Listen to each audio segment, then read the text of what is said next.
Tio and Kuno rode in grim silence. They'd been doing so for hours. They had left early, but the day didn't seem to have changed all that much. It was interminably grey, and the persistent, ever-present mist was thick. So thick they couldn't see much more than 20 metres beyond the prow. Tio was sitting behind Kuno, who paused every now and then to interpret some minute, imperceptible change of wind direction or current. It seemed strange to Tio, but then again, this whole place did. He trusted that she knew where she was going. He had little choice. It was cold out on the water, and he felt it get suddenly colder as Mila's spirit neared. He felt her behind him, moving in to whisper in his ear. "She will die." He scrunched his eyes shut tightly to shut her out. "She will die because of you."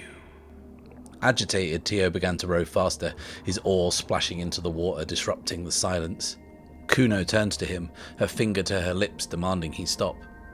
He does, and they listen. Listen to find out that if in his agitation, Tio has alerted someone or something to their presence. The moment takes an age to pass, but when it finally does, they start to row once again. The only sound other than the oars through the water, the occasional caw of a crow that Tio swears he can see circling above them.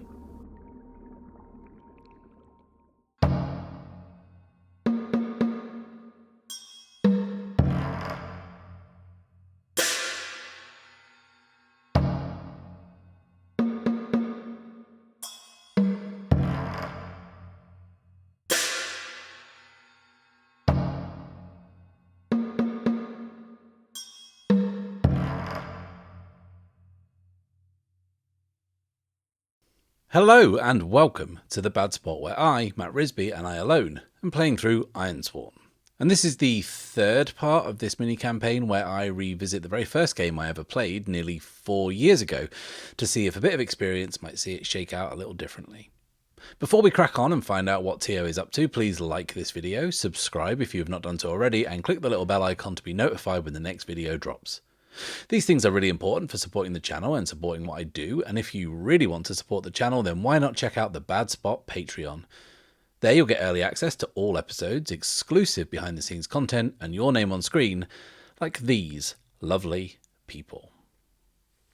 Right, so we are in the midst of a journey, so we are just going to crack on and undertake that journey. That's what's happening, so let's get rolling the dice. But first, before I forget, a little bit of housekeeping from last week. We have to update the vow that we've been working on, the quest to retrieve the Fangs of Anatu. And looking at the move, reach a milestone, I think we can call getting Kuno on side after rescuing her people as gaining valuable support. That's what we can count it as. So let's mark progress. So 2 progress, taking us up to 2. We haven't made progress up to this point. We probably could have said that escaping the cult is also worth marking progress. That is definitely overcoming an obstacle. But I think that because we ended up there by mistake, I'm not going to count it. You could count it, but I'm not going to. So that's that done. Let's press on and get to where we're going. Let's make the move, undertake a journey. Let's have a look at it. It says when you travel across hazardous or unfamiliar lands, roll plus wits. So let's do that. Rolling plus wits. Oh, that's annoying. That's a miss. We've already been waylaid once, and this is time sensitive, so I really just want to get there to find Brigand's Rest and retrieve these things. I don't want to, but I'm probably going to have to spend my momentum here. It's at maximum, up at 10, so I'm going to burn it here to make this a strong hit. So, and a side note, actually, I made a pretty bold claim about how momentum works in my last episode, and a few people got in touch to remind me that is absolutely not how momentum works in the original Ironsworn. And I keep saying it, I'm not a details guy. I go on vibes mainly. But I think that in a lot of my videos, I try and show people how to play the game. So perhaps I should focus on details a little more. So this is a correction, a retraction, as it were, of that earlier statement about how momentum works. You cannot cancel double tens with 10 momentum, according to the rulebook, which I really should just read before making that claim.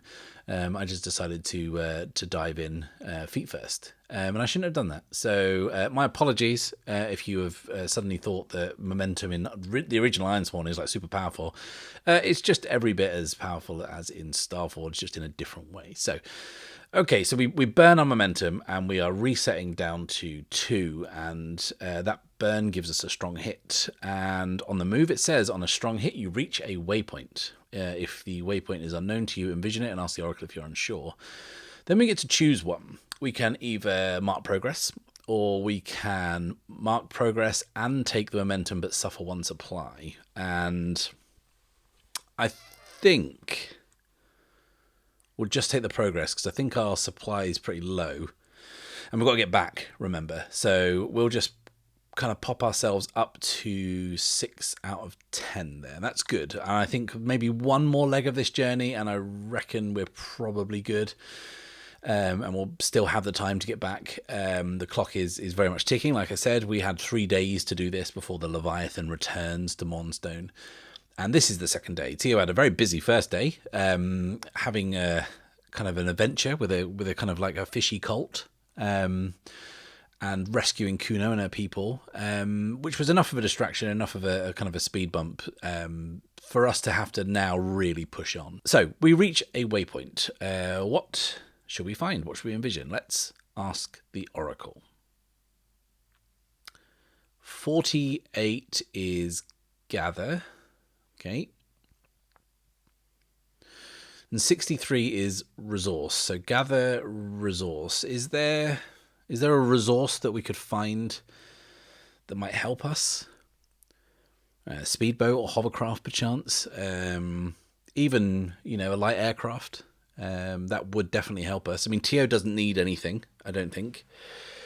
But Kuno does, doesn't she? She is out trying to kind of like get things for her people who have been kind of like raided. Their settlement of Highcliffe has been totally pillaged. And this is her motivation for joining Tio, is to kind of like retrieve some of those things. So maybe that's something she can find, something that'll be of help to her people. And I think maybe if we try and tie it in to what's going on in the main story, what we could say is to kind of use a bit of foreshadowing here. What if we've stumbled across a Leviathan kill? Does that sound like a cool idea? Like we are kind of seeing that it is in the area and it is here and it is active. So yeah, let's do that. I think that's pretty cool. So they keep rowing and rowing and rowing, and I think Tio is starting to be like less convinced that anyone could know where they're going in these conditions with like no visibility, and he's not seen a single landmark to guide the way. And I think he's growing increasingly wary at just being out on the water. But then he hears something, and that something is that crow again. And he looks up to see if he can catch sight of it, and he does. In a break in the cloud, he sees it. It's jet black against the white sky, and it is kind of soaring as if it's following them. And Tio is certainly starting to get that distinct paranoid impression that this bird is following him around, and he watches it as it starts to descend, flying in low. But what Tio doesn't notice is that Kuno has already stopped rowing and is leaning forward, staring to see through the mist. And Tio is absent-mindedly just watching this crow fluttering down, and he watches it land on something. Something that Kuno has seen, but he hasn't noticed until now. Ahead of them is what looks like half a great whale, floating on the surface about 5 meters ahead of them. And the crow has just joined dozens of other carrion birds on top of the carcass. There's ravens, gulls, maybe even a couple of ospreys or sea eagles. They're all kind of pecking and pulling angrily at the pinkish flesh between the tears of grey, fraying blubber. This was like probably kind of a humpback-sized whale. And by the looks of it and the smell of it, it's a relatively fresh kill. And this is the tail end. There are snapped ribs and spine exposed to the elements, and where their head end is, they do not want to know. Without saying anything to each other, they both know that only one thing could have done this. Not wasting any time, Kuno pulls the boat in close and starts kind of shooing away the birds, which are kind of squawking at her in protest. And she loops some rope around one of the exposed ribs, kind of mooring the boat to the carcass. The smell is grim as they get in nearer, but it doesn't seem to bother her. She pulls out this long, thin blade and begins carving hunks of the whale meat off of the tail. She works skillfully and quickly and wraps each block of meat in material from her pack, this kind of like muslin type material that she kind of first soaks in the salt water. And as she's just doing this, she looks at Tio and says, "This would go a lot faster if you helped." And he kind of springs to action, and she continues to carve off chunks whilst he wraps. And each time he is dunking the material in the water, he can see that there is more and more activity beneath the surface, as who knows what else is scavenging this thing from below. He can see this just massive grey. There's probably small sharks, lampreys, eels just swarming on the underside of this carcass. And this begs the question, should we try and resupply here? Like, what is our supply? Our supply is 3. And we do, like, supply is a resource you rely on to kind of make your journeys, and we are making a long one to Brigand's Rest, and we have to get back. So maybe we should try and do a little bit of cheeky resupplying here, see if we can get ourselves something to eat. Okay, so let's look at the move. Resupply says when you hunt, forage, or scavenge, roll plus wits. Okay, cool. So let's do that. Rolling plus wits. That is a strong hit. On a strong hit, you bolster your resources. Take +2 supply. So we'll pop ourselves up to 5 supply, which is great. That's cool. So let's envision this quickly. So I think Tio is still kind of... because he's not someone who lives on the water. This is not a sight he is familiar with or comfortable with. And I think he's just kind of watching in horror as this kind of mass of muscles and scales and fins is feeding in this frenzy just below the surface. And Kuno sees him doing that and kind of senses this opportunity, and kind of cool as you like, she doesn't even like flinch. She just plunges her whole arm under the water, like right up to the shoulder. And Tio is like watching this happen, like she's going to lose an arm in a second, but she's just kind of reaching, kind of rummaging around, almost like looking annoyed, if anything. And then as she stands back up, her arm is kind of dripping wet, and she has 3 sizable eels in her grasp. Each one is about 1 meter long, and she's kind of got them all by the throat. Eels are basically just one long throat, I guess, but like just below their little heads, and their little mouths are like still gumming for whale meat and gasping for breath, and their bodies are twisting and coiling around Kuno's arm, and like calm as you like, she takes her knife and just slices all 3 heads off in one fluid, swift motion. And then she kind of tilts them downwards, letting the blood flow overboard into the water as their bodies gradually stop squirming and then hang limp. She then drops them to the kind of the bottom of the boat and kneels over them, lays them flat, and once again, working with extraordinary skill and speed, opens each one out and quickly removes that one spine bone that runs the length of each body. And then she kind of reaches into her pocket and takes out this tiny little bottle of a kind of like a dark bluish black liquid and kind of spritzes a little bit on the fresh flesh, and then adds something else from a little tub which to Tio looks a lot like kind of a pink salt, and she kind of rubs it in, and then she cuts a sliver off and pops it in her mouth, and then offers the exact same to Tio. And like, he is so hungry, he gratefully accepts it, and he doesn't know if it's because he hasn't eaten in a while, but this is probably the nicest thing he's ever eaten. He is having unagi sashimi, and it is as fresh as it could possibly be. And as Tio is just kind of like enjoying this, Kuno continues to work. She deftly rolls up one of the eels and wraps it once again in this wet material and hands it to Tio, and that should easily sustain him for a few days before it spoils. She wraps up the others and then glances at the water, and she starts to see the swarm is starting to kind of break up, and the sharks and eels are beginning to scatter below the surface. And she takes that as her cue to unhook the boat from the carcass and start rowing away, and she motions for Tio to do the same. And as they put some distance between them and the carcass, Tio can see why Kuno was anxious to move away. The smell of the kill has attracted some bigger fish, and they both watch as 2, 3, then 4 great blue sharks, each easily 20, 30 meters long, glide past them and move in. Their great jaws pull the carcass up and down with a force that the dozens of smaller creatures could not generate, and between them they roll it over and expose the underside to the sky. That part had been kind of like pretty much stripped clean by the littler fish, and now the apex predators were here to finish the job. Not wanting to watch anymore, they continue to row, leaving the macabre scene behind as they disappear into the mist. So we are going to undertake a journey again. We are going to push on. I think, like I said, one last stretch, and I think we're going to be pretty much there. So let's undertake a journey, rolling, plus wits.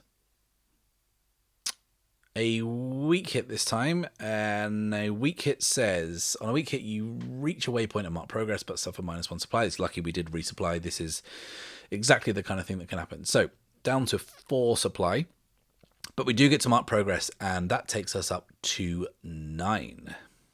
So I think that it takes a while, right? And that is why we burn a little of our supply. And I think that what that represents is Kuno and her expertise. And that is what has really kept us both safe. But it's also taken a lot longer. I think she's had to go the long way around. And I think we see that several times on the last leg of this journey, where Kuno motions for Tio to stop what he's doing, like suddenly, to stop rowing and be quiet. And he doesn't know why, or he can't tell until they can both hear like another vessel passing close by. Maybe it's a bandit patrol. Maybe it's just fisherfolk. Either way, it's her vigilance that keeps them safe as they navigate the islands, and going about it unseen in near zero visibility with no landmarks to work off is something that has required great knowledge and skill, and Tio just did not stand a chance doing this without her. No way could he have done this. So I think that after this kind of like longer last leg of the journey, I think that Kuno finally sees some landmark or something that she recognizes as being at our destination. And it has to be some kind of natural feature, I guess, because it has to be something that's kind of unchangeable, that'll always be there, like a sure sign that they're near.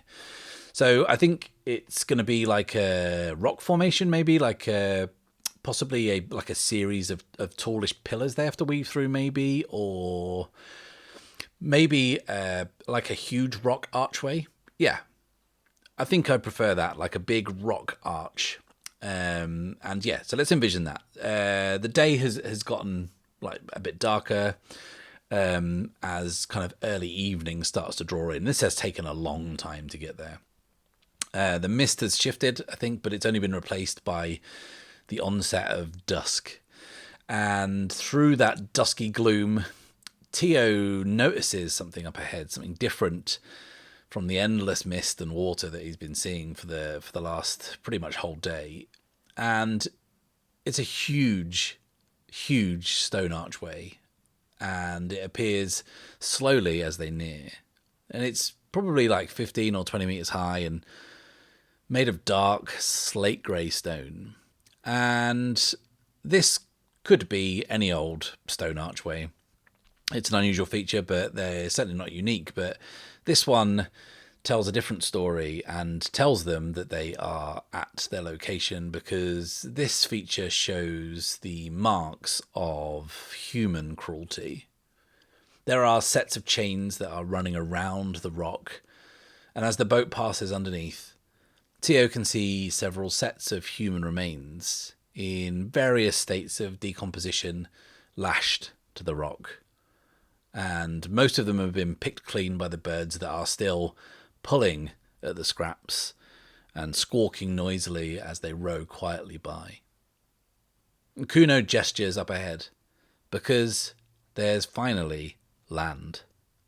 A small stretch of shore and what looks like a cave. They quickly paddle their way towards it. So I guess we have reached our destination. Well, to do that, we need to make a move, which is, funnily enough, called Reach Your Destination.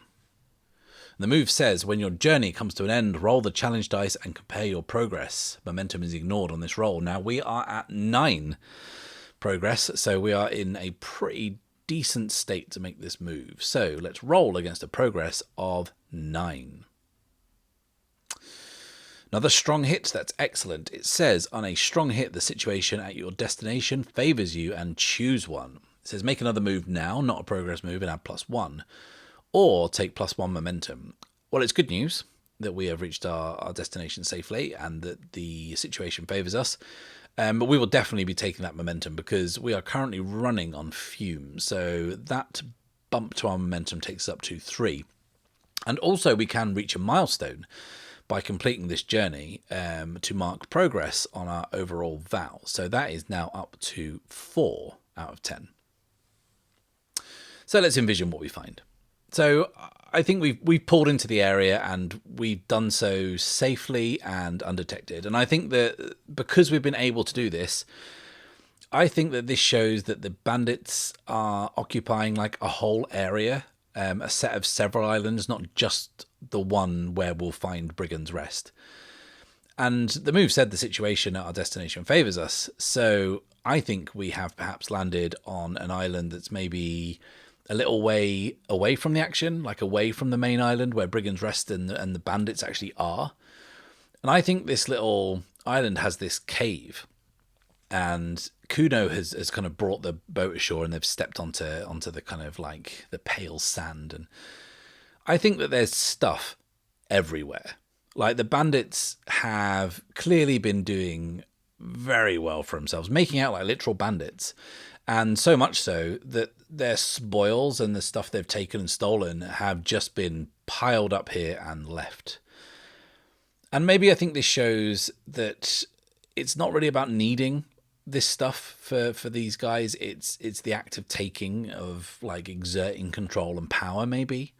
So this cave is full of like crates piled high, full of various things and barrels of various liquids and chests filled with all sorts of miscellaneous stuff. There's long spoiled food, there's fresh food, there's casks of alcohol, there's bundles of weapons and spears and swords and bits of armor just kind of strewn around. There's tools, there's materials, there's trinkets, there's a lot of stuff. Some of it's valuable, some of it's worthless. It is just all dumped here together like it's just been forgotten about.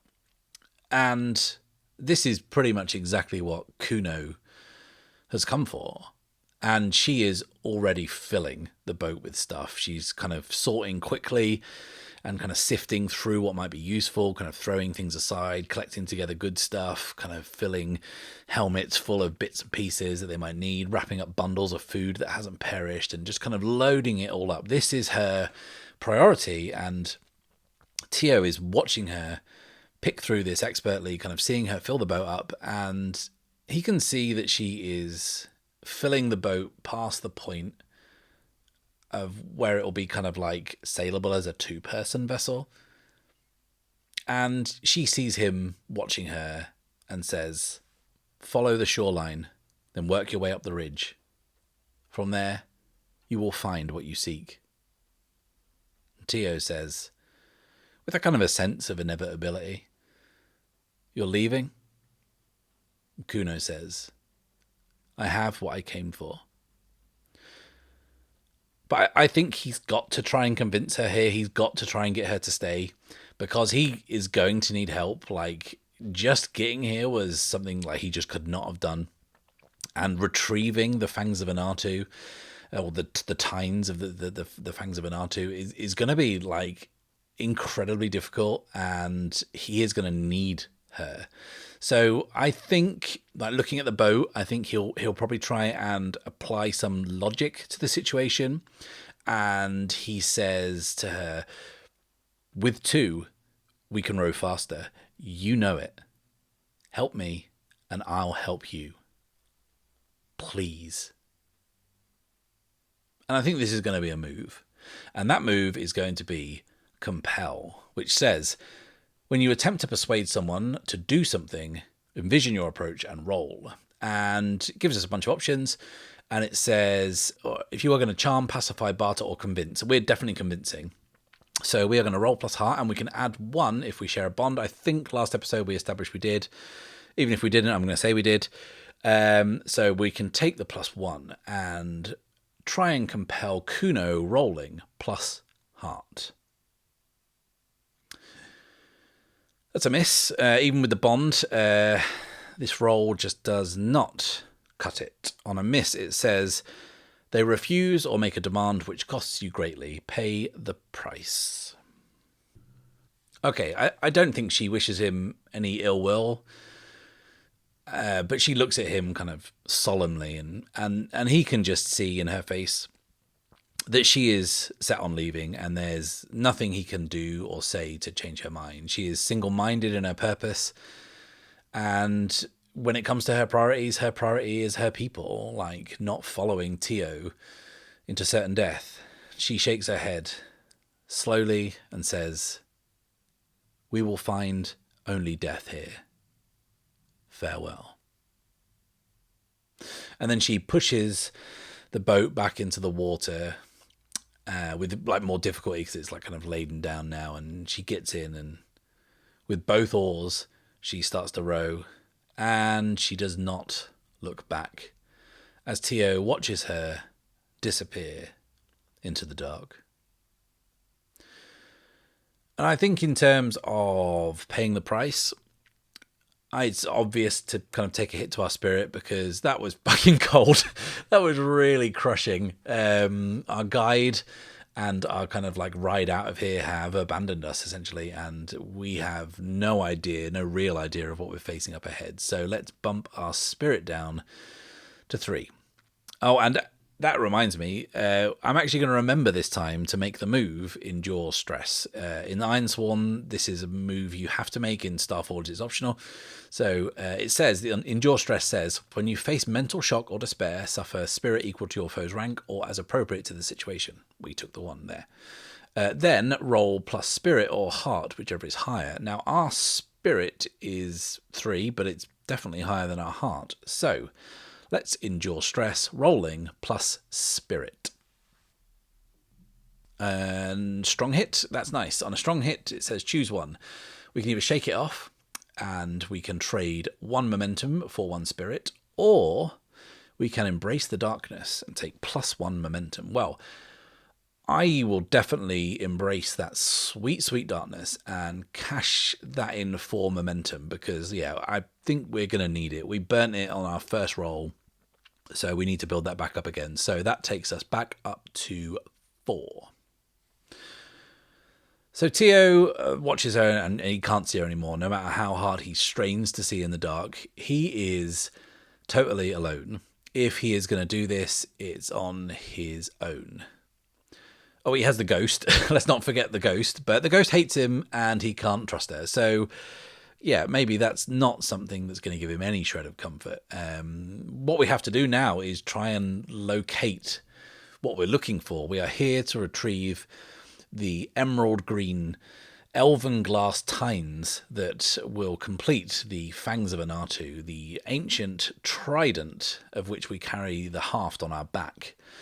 Somewhere in amongst these islands is Brigand's Rest, which we've been told is an old smuggler's hideout, and we have been told that that's where they would have taken the tines. Now, we've reached this small island, which we've discovered is sort of like a dumping ground of sorts for all this kind of loot. And I'm going to be charitable and say that there is no one here except us. And that is borne out as Tio follows the instructions that Kuno said before she left, which was to move along the shore and then up onto the ridge. He follows the shore around and then finds like a series of switchbacks, which does take him up to the ridge. And as he gets to this elevated position, he can get more of a sense of where he is. And that's the point at which he realizes just how much trouble he's in. So he's standing on the top of one of these islands. So when I say one of these islands, there are several that are arranged in sort of like a ring, like a protective barrier around a much larger island at the centre. Now, the island that he's standing on is kind of long and flat and is pretty much featureless, save for some kind of scrubland and loose rock and shingle. And the other islands are different. They tower over the central one. They are these mighty pillars of rock, and they are each connected by long rope bridges to the next pillar, and each is connected by a long rope bridge to the central island. On the faces of these narrow rock spindles, torches illuminate people working.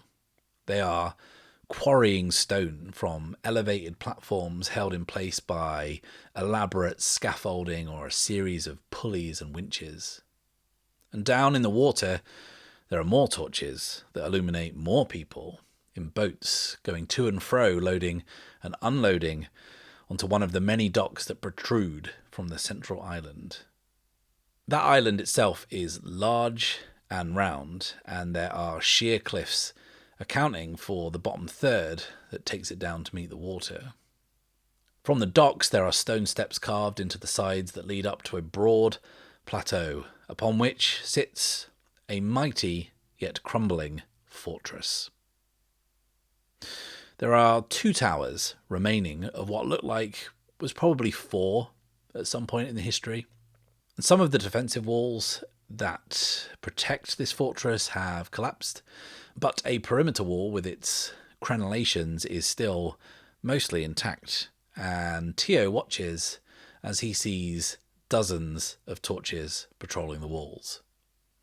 This is a veritable hive of activity, and there are easily more than 100 people here. Kuno was right. These are no ordinary bandits. Tio struggled to take down one of these brutes back in Mournstone. How on earth he would get out of here alive was beyond him. But he has to. He will have to take whatever chance presents itself and then look for the next one. He has no choice. So we need a plan. So let's see if we can uncover some more about who these people are and what, importantly, we are dealing with. These are no ordinary bandits, sure, but why? Let's find out some more details. So Tio kind of rummages around in his satchel and pulls out a small kind of brass tube. It's a spyglass, like a kind of rudimentary telescope. He extends it and begins to scan his surroundings. And I think this is going to be a move, and that move is going to be gather information, which says, when you search an area, ask questions, conduct an investigation, or follow a track, roll plus wits. And we're not going to use Mila here. I don't think she's going to help us here. I think we're too far away. So this is just going to be purely on what we can see through the spyglass. So let's gather information, rolling plus wits. That is another miss. On a miss, your investigation unearths a dire threat or reveals an unwelcome truth that undermines your quest. Pay the price. Okay, so in between these sessions, I've been having some thoughts about what this lot are up to and what their deal might just be. And I think that this here dire threat / unwelcome truth might be just the opportunity I need to explore some of those ideas. And those ideas are primarily revolving around why they would want the Fangs of Anatu, why they want something that will control beasts. Now, Kuno seems to think they want to control the Leviathan, but maybe that's not the case. And I inadvertently hinted at this, like completely accidentally, when I described the bandits back in Mournstone as all wearing these unusual kind of scarves that were made of scaly hide. These are no ordinary bandits, that is true. And it's what they have going on in the fortress that is testament to that. And Tio is scanning the surroundings and counting many foes, way too many to fight, way too many to outmaneuver and escape. And that is distressing enough. Even if he figures out where the fangs of Anatu are in all of this, how is he going to get in and how is he going to get out? But that is not what has drawn his attention now. He sees a glimpse of it at first and thinks initially it's his mind playing tricks. But on closer inspection, it is not. Something is in the fortress. Something big. He sees it moving and tries to focus, frantically searching with his spyglass, and he sees it again, another glimpse. He looks around him to see if he can get to higher ground to get a better view. He scrambles up the shingle a little further and looks down, and he can see there is a great beast in the fortress, tethered to the ground and to the buildings with lengths and lengths of chain. It is reptilian in appearance, and it tries to beat its great wings, but roars in frustration as it struggles against its restraints. And here I'm going to paraphrase direct from the Ironsworn rulebook for this description. This beast has a wolfish head with wide jaws, a thick body and sinuous tail. It has short hind limbs and elongated forelimbs which extend beyond its wings. In flight, these are terrifying but awe-inspiring creatures. On the ground, they lumber heavily on all four limbs, their wings folded back, jaws agape, gaze fixed on their prey. They are the grim cruelty of the Iron Land's given form. They are death. These bandits have captured an iron wyvern. And as if that was not bad enough, Tio is transfixed by one particular detail of this horrifying scene, of this horrifying creature, because around its neck is a heavy metal shackle, and hanging from short lengths of chain on that cruel piece of equipment, something glistens brightly in the torchlight. He can see 3 emerald green tines. Tio lowers his spyglass. The very thing he needs is in the very worst place imaginable. And as he stares open-mouthed down into the fortress, he can hear the faint sound of Mila laughing.